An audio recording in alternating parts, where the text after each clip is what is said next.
Alright guys, it's an old news, but we have to discuss about it. No, seriously. बहुत पुरानी बात है, किसी ने डिस्कस नहीं की। आपका जो पर्सनल डेटा है वो बिल्कुल आलू की तरह बिक रहा है और कोई नाना पाटेकर बन के उसको बेच रहा है।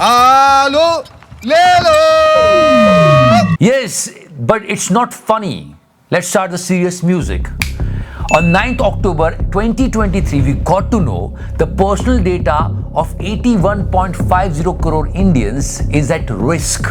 81 करोड़ 50 लाख लोगों का जो डेटा है जिसमें Look at the number of people whose data has been breached, 81.5 crore Indians. Biggest case of data leak in the country. And he's put it up for sale. छोटा मोटा नंबर नहीं, 80 करोड़ भारतीयों का data, personal data dark web पे बिक रहा है। ले लो।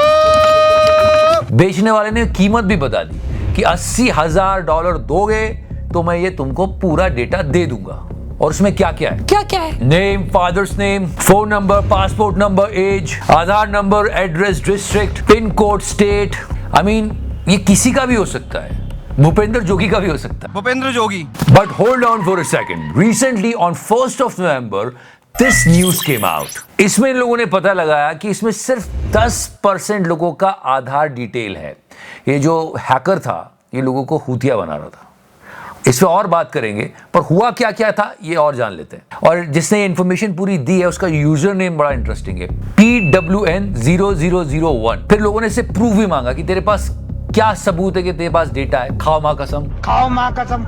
Exactly like this. So what he did, he was releasing the data. 9 अक्टूबर को 1 लाख, 10 और 11 अक्टूबर को 3 लाख, फिर कुछ 4 लाख, मतलब 14 अक्टूबर के आते आते उसने 4 लाख लोगों का डेटा रिलीज किया। उसने कहा ये है सबूत, खा ली उसने मां कसम। ये जो इसने मां कसम खा के स्प्रेडशीट दिखाई थी लोगों को, इसमें आधार डिटेल्स दिख रहे थे। But later on this news came out, in 81.5 crore भारतीयों में से सिर्फ 10% के आधार डिटेल्स हैं और कुछ हजार लोगों के पासपोर्ट डिटेल्स है। पर फिर भी ये डाटा लीक होना एक बहुत बड़ी चीज है, इस पर बात होनी चाहिए। And it's a big risk of identity theft. वो क्या होता है? मतलब किसी की आइडेंटिटी को चुरा लेना। मतलब ये आप मीम कब से देख रहे हो, पर यहां मोदी जी की आइडेंटिटी को चुराया गया। ये मोदी जी नहीं डांस कर रहे, तुम क्या समझ रहे हो? हाँ, सबको पता है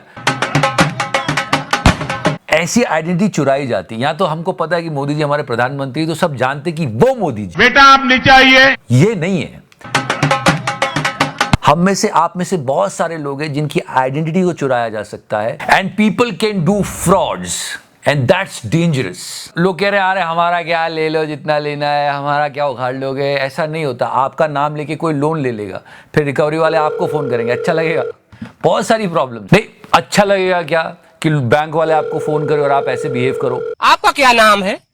हमसे क्या काम है? Stealing someone's identity and doing a crime, it's not a new thing in our country.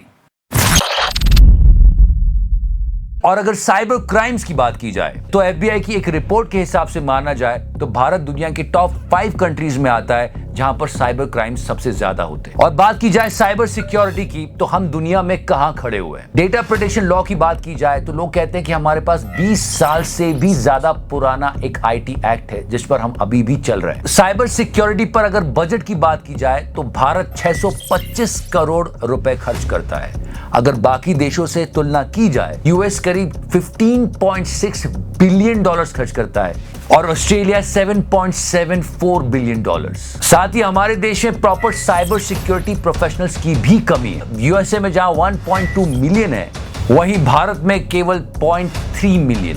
एक बहुत बड़ी चीज जो कि बजट की वजह से कमजोर रह जाती है वो साइबर सिक्योरिटी इंफ्रास्ट्रक्चर, जिसमें हम काफी पीछे। और वो चीज जिसकी सबसे ज्यादा हमारे देश में कमी देखी जाती है वो है lack of cyber security awareness. छोटे छोटे गांवों में, जिलों में, छोटे छोटे शहरों में लोग इतने ज्यादा अवेयर नहीं है। इन नटशेल हमें अपनी साइबर सिक्योरिटी की तरफ और भी ज्यादा ध्यान देना चाहिए because we have neighbours like them. इसी बात से याद आया, कितने दिनों से गाना नहीं सुना है। For so long we have to listen to it. Play the music.